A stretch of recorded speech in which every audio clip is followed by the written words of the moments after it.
Companies have always focused on growth, but now there's increasing pressure to drive profitability. Typically, this means cost cutting. However, in a highly competitive market, that will no longer work. Businesses are going to have to invest their way to success. Winning companies will need to supercharge their creativity and build high-performing teams. Now, you're probably thinking, that sounds good, but how exactly can organizations execute on this?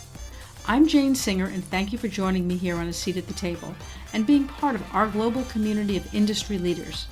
Today we have Tim Redmond joining us. Tim is CEO of Redmond Growth Consulting, an organization that helps companies grow their profits and their business. By leveraging his previous experience with PriceWaterhouseCoopers and growing a software company from 2 to 400 employees and then selling it to Intuit, he's able to pinpoint opportunities that companies might be overlooking, help find creative solutions to a wide range of business challenges, and coach leadership on building high-performing teams. In this podcast, Tim talks about some of the costly mistakes that businesses are making and what they should be doing instead, how to supercharge creativity to find innovative solutions and ideas, and what successful team leaders get right that mediocre ones overlook. The foundation of building a winning team or an organization is having the right people in the right positions. This can be one of business's biggest challenges, especially in certain markets. That's why top corporations or even smaller enterprises rely on AsiaNet consultants to help them fill key positions. Since 1988, AsiaNet has been working in partnership with its global clients to help them make the right strategic hires. They have a well-earned reputation for being able to fill even those difficult-to-fill positions. So if you need to recruit new talent, or you think you might be doing that soon, head on over to their website. That's AsiaNetConsultants.com, AsiaNetConsultants.com. I'll put a link in the show notes. Now let's sit down with Tim and find out how we can position our companies for more profitable growth. I'm really so happy that you're able to join us here on A Seat at the Table. I think that the topics that you address are important to just about everybody listening to this show. Most companies are looking for growth, preferably profitable growth, and many are struggling to achieve it. You've said that there are costly mistakes that you see even smart people making. What are they? What should business owners or senior leaders be doing differently? One of the biggest challenges that I see is that we don't take time to really define our purple cow. What is the purple cow? Seth Godin wrote this book 20 years ago. Many of the people that are listening to this have already read that book, but yes. He's in Paris on vacation with his wife and kids. He's driving out of Paris, and he starts passing these farms, and his kids in the back are like, "Wow, look at the cows, look at the cows." And there's these black and brown and white cows, and they pass about 5 farms, and they're just, "Oh, look at the cows." And then they pass another farm, and Seth goes, "Kids, look at the cows." And they're like, "Nah, we've already seen them." So he says something here, and that is, if you're not remarkable, you're invisible. Right. And so what are the unique things that make you remarkable? I work with a lot of doctors and healthcare specialty docs, pain management, ENTs, chiropractors, all kinds of healthcare professionals. We also work with contractors. And I remember this plumber driving into our parking lot. He's a local guy, and he had this sign on the side of his truck that says, "We wear belts." You think, well, why is that? Well, plumbers are notorious for showing their butt cracks. This is a very sophisticated it's here, so humor me. I'm from Oklahoma. But anyway, and I just started laughing at that. And as we began to define his purple cow, we offered a no butt crack guarantee. I know that sounds crude, right? But if you see our butt crack during our service, then the labor is free. But people are laughing. They're calling them up, laughing, saying, "Is this the no butt crack guarantee company?" It's it's okay to use a little bit humor too in that, but really taking some time to identify your purple cow. That's one of, and I can go on for 40 hours on this. I think it's a very good point, and I think it's something that A lot of companies, like you said, overlook, and I think even those that don't overlook it, it is very difficult, right? When you're looking at your own business, which you know so intimately, to be able to see it from afar and see Right. what differentiates it. Because, like you're saying, most of these businesses from a distance seem quite similar, right? Whether you're in healthcare or whether you're in plumbing or whether you're a contractor, it does seem like it's pretty generic. Well, I mean, you're wanting to catch the attention of your target audience. You want to create an AIDA, AIDA. You want to get their attention, develop interest, create some kind of a desire, and then give them a specific course of action to take.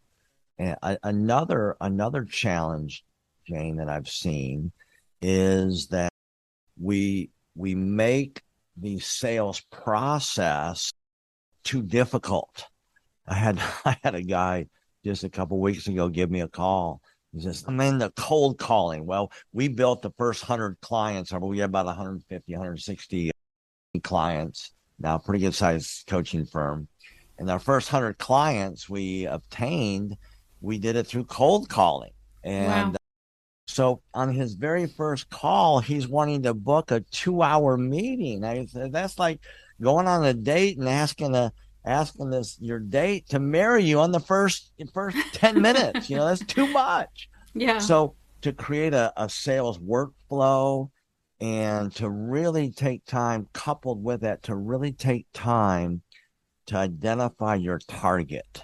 Right. And I believe there are opportunities right under these people's nose, right under the person watching this right now, right under your nose, staring at you, waiting, just say, pick me, pick me. It's just really taking time to go after those target markets, and don't be afraid of really narrowing that down.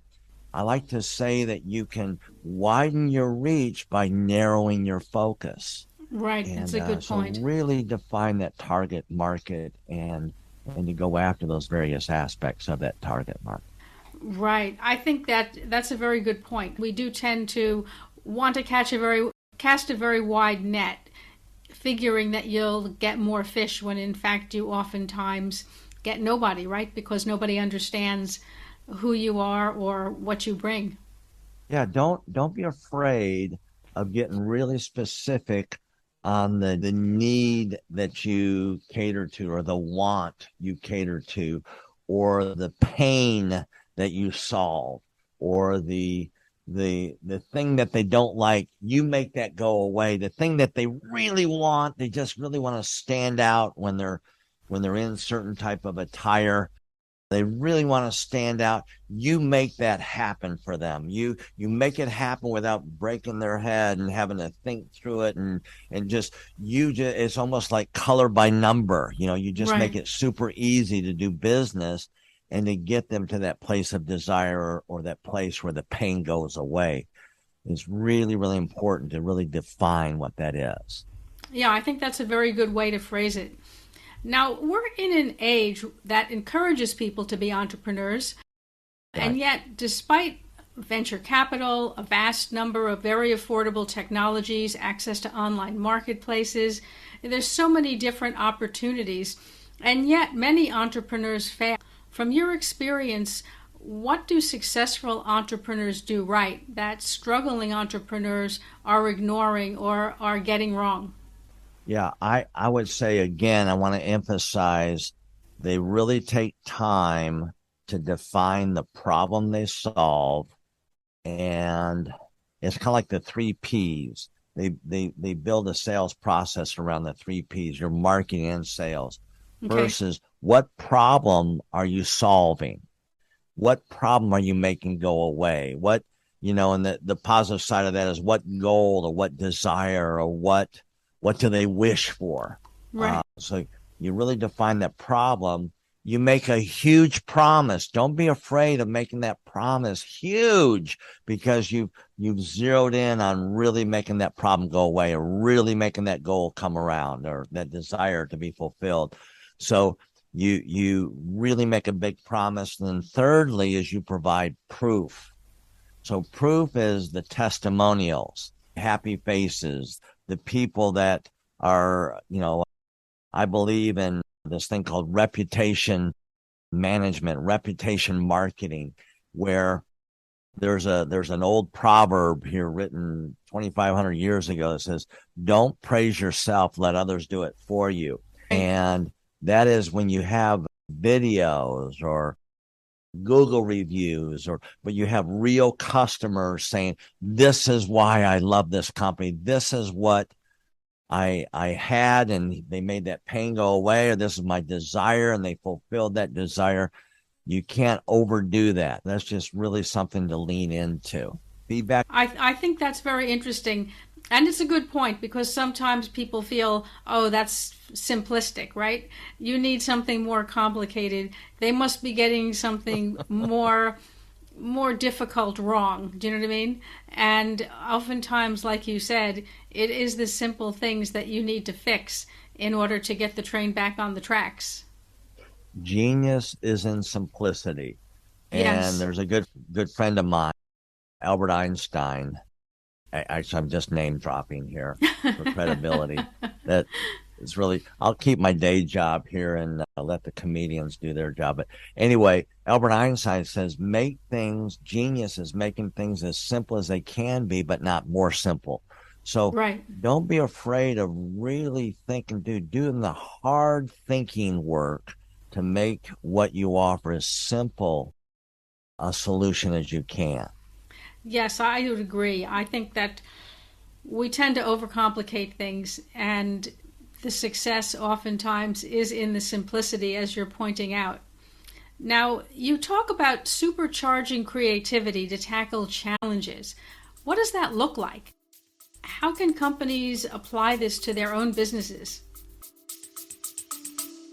We're going to take a quick break now, and then we'll be right back. We were hiring when we were making 50 to 100K monthly losses. And why? Welcome to episode 1. I can't think of a single founder who's been around for a decent amount of time in business who hasn't had their tunnel of year. This was that year. We're going to be okay, yeah, Sheree.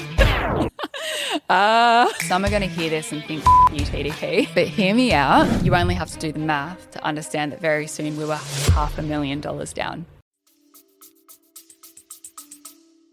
Okay, creativity. So I have a process that, when I sit down and I just says, well, be creative. Well, it's very important to define the problem that I need to be creative towards. So my dad, who is a PhD in chemical engineering, he said the biggest problem with people trying to solve problems is they start in the middle of the problem. They don't take the time to accurately define what it is they're solving. So that's one thing. And don't build a glass castle. Make sure that whatever you come up with here is just one idea. Then there's another process. I call it forced creativity, Jane.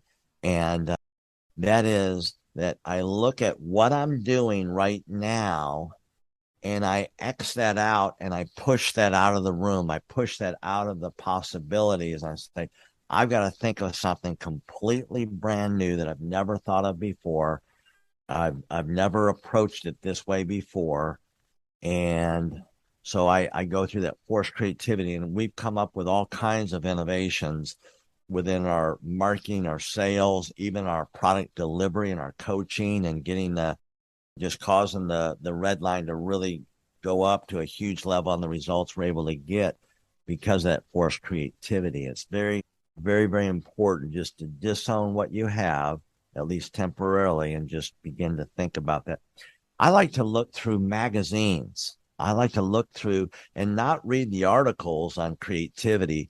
I like to look at the advertisements, and I say, well, what are they conveying? And how would I rate this? How would I rate this advertisement? Is it intriguing? Does it pull me in? Does it follow that ADA? Does it get my attention? Does it generate interest? Does it generate a desire here? And is there a clear point of action for me to take action on? And that, even looking at, here I am in coaching and helping business owners grow their business and getting huge profits while getting the business to a lot less reliant on the owner. And I may look at fashion ads. I may look at computer ads. I may look outdoor equipment ads, and I'm just looking at that to say, well, what are they conveying? What problem are they solving? And how, and sometimes in just even driving by, reading billboards, boom, an idea will come. And so just open to the fourth point is just being open to other sources, looking at other advertisements as a way to inspire you and being creative in your issue that you want to resolve. I think that's a very interesting way to look at it, because we do tend to come to the table with a lot of assumptions, preconceived ideas about the way it has to be. And I think you're right. Sometimes you have to start with a clean slate in order to be able to find solutions that might otherwise be overlooked. So I think it's really important that you brought that up.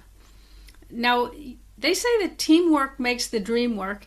And, you've talked about the importance of team building. From your experience, what do successful teams get right that mediocre teams are either overlooking or maybe getting wrong? Yeah, and producing a high performance team, what I have heard a lot of business owners that we coach say is, there's nobody out there that wants to work hard. There's nobody out there that wants to creatively solve problems. It's just nobody can be as good as me. Right. Another way of saying it. And they go, well, that's not what I mean, but nobody wants to work nowadays. And I always, effective leadership always goes inward before it goes outward. It goes inward to take inventory. It goes inward to find out, am I contagiously attracting those kind of people that want to work for me? See, leaders don't attract what they want. They attract who they are. Good point. So it's really important to become that leader, that you've got a compelling vision. You've got a work ethic that's inspirational. You set the way. You don't just tell the way, you show the way. And so really going inward first and saying, what kind of leader am I, and who am I attracting as a result of who I am? Well, I want to hire people better than myself. I know, but you can't look like a bad investment. You can't look like you don't have your act together. Inspiring people want to follow somebody that's inspiring. So do the work. Have a morning ritual where you build yourself up. Another thing here is, what kind of team member are you? You've got to, first of all, become the team member that you want your team to emulate. Is the absent one safe among you? Right. Are you gossiping on other team members that aren't in the room? Are you making it unsafe? And people are thinking, well, I wonder what he's saying when I'm not in the room. Right. And then you're willing to run into the fire. You're willing to show them things. How you get anybody to do anything and train anybody to do anything is three simple rules. Again, don't allow the simplicity to rob you of the profundity of this. The first step is you show them. Step number 2 is you do it together. And step number 3 is they show you, and you take the time to do that. The last aspect of really building a high performance team, and I can go on and on with this, but just in this short time, is a missing ingredient that I think many teams, they know about this concept, but they don't define it in the right way. And that is the word respect. And respect, we look at respect as something that we demand from other people. Right. We want to act a certain way, and we're at a certain position, and so we want respect from people. But an effective leader comes not from a place of scarcity and need. An effective leader comes from a place of abundance and contribution. Very, very important concept. So you look at respect not as something you demand. Respect is a gift that you give. Now look, most people are messed up. Most people have had poor, bad authority models. Most people have been knocked down and criticized, and there's been very few words of genuine affirmation that has been spoken. They're starving for that. Don't think that you become less by building other people up and making them stronger. So respect, I like to define respect as valuing the differences without having to agree. See, we value people who are like us. But when you think about it, Jane, and the people that love being with you, what do they love about Jane? Well, she's sharp, she's creative, she's to the point, she's a driver, she's inspirational. You think of all those wonderful aspects of what makes up Jane, but really it's a more selfish thing that they like about you. They really like the way they feel about themselves when they're with you. So that's what respect is valuing those differences without having to agree. We're so politicized in the world today, as we're either on that side or that side, and the other person's been villainized and they're should be locked up in an insane asylum. They're lunatics. We make absolute enemies out of people. And it's kind of like the two islands that are away from separated from each other by a large body of water. You think, well, there's so much differences between these islands, but really we forget that they're more connected below the surface. They're actually part of the same land body. And so we have to focus on those things that are connecting towards us and valuing those differences and giving those people, even those people against themselves, they're down on themselves. And they're starving for somebody to affirm them. And it doesn't mean you have to agree with them. It's just, man, from walking a mile in your shoes here, I see where you're coming from. Here's what I hear you saying.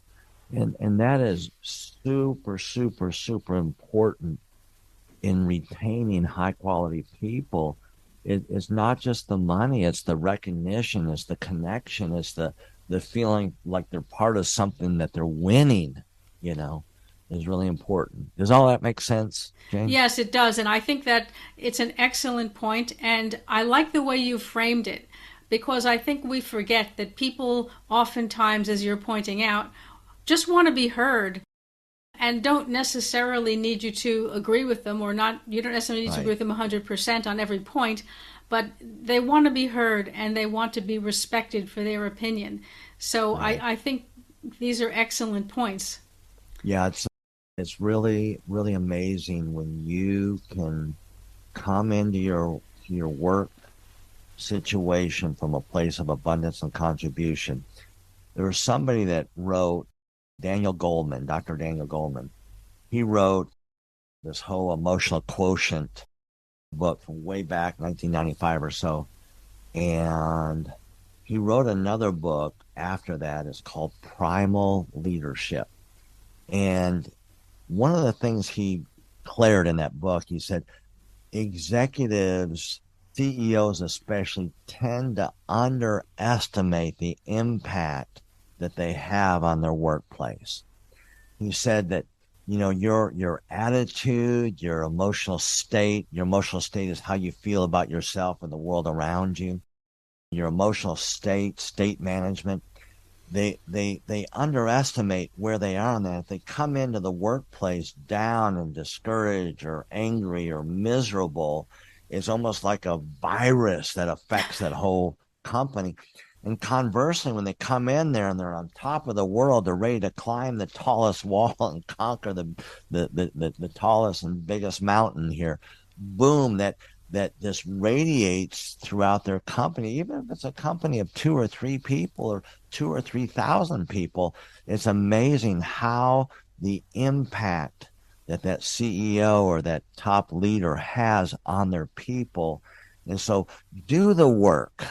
Don't come into your workplace needy and angry and upset. Come there contagiously positive so you can have that positive impact here.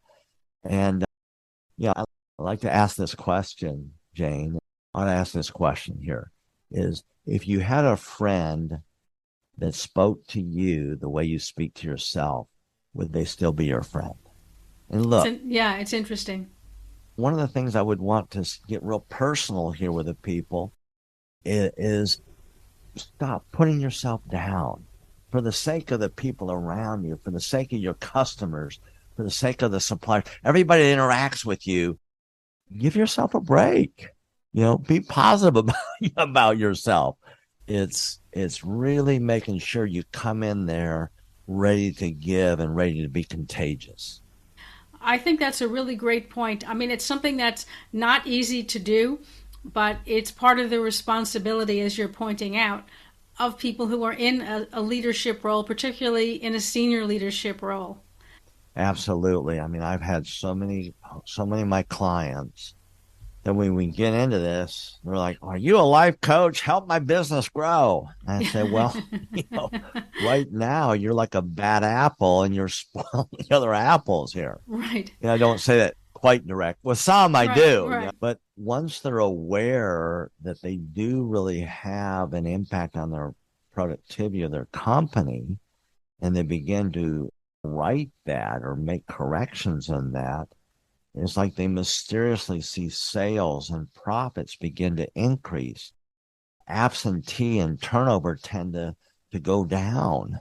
And it's not an exact science. It's what Peter Senge talks about being a complex problem. It's not a simple problem. A simple problem is like, I stayed up all night partying instead of studying for my exam, and so the result is I flunked my exam. Well, okay, that's a simple, cause and effect. But a complex problem is there's a number of things that happen that cause this effect down the road, and it's hard to track back what is that. Well, that whole attitude that you have and the relationship that you have with yourself is very, very important. It's like the golden rule says, love your neighbor how? As you love yourself, And so if you have self-hatred, somehow that's going to come out to the other people, and it's not helping you. And you get to hang out with you all the time. That's the one common denominator in all your transactions is you're there. Right. And so you might as well begin to love your neighbor as you love yourself. Love really is a currency that helps to grow your business. Well, Tim, you've shared so many interesting things. I know a lot of people would love to be able to connect with you and to be able to learn more about what you're doing. Where can people find you? How can they reach out to you? Well, we have a website, Redmond Growth. That's REDMOND Growth, GROWTH.com. Okay. So they can come out there. And I will say this, that if you're a business owner and you would like to experience what we call our growth plan, it's like getting a whole new set of glasses for your business, that we take a look at your business, where you currently are, the strengths and weaknesses, the opportunities you have, and the market you have. And then we actually created a whole new business model with you, and I call it the capacity model. It's powerful. And with this new capacity model, we take a look at your actual, we compare it, and from that, we create a new 3-year goal. And then we give you 8 to 10 steps that have been proven. We've coached over 2,000 businesses. So we'll give you 8 to 10 concrete steps to get there, with or without us. Now, we're a do-it-for-you coaching company, so we help you implement those things if you want us to help you out. But it's this growth plan is amazing. It usually adds $100,000 profits to a business if you're a relatively small business, and millions if you're a larger business. We normally charge $2,500 for this process.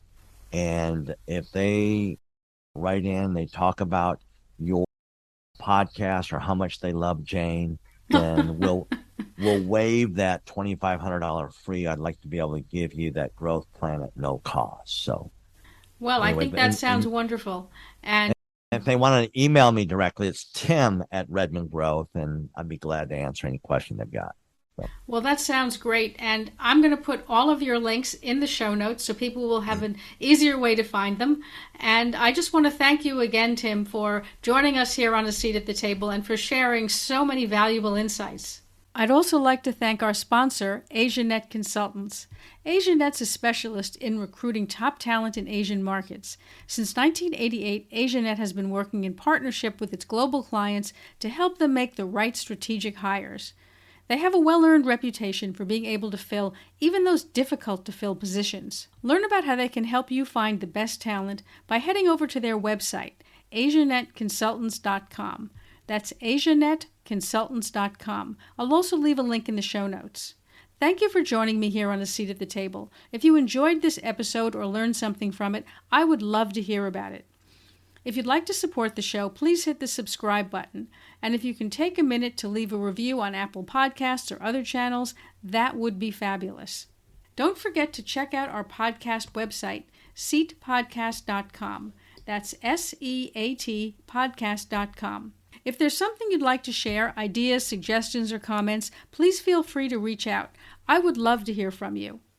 Thank you again for joining me and being part of our international community. I'm Jane Singer, and I'll see you in the next podcast episode.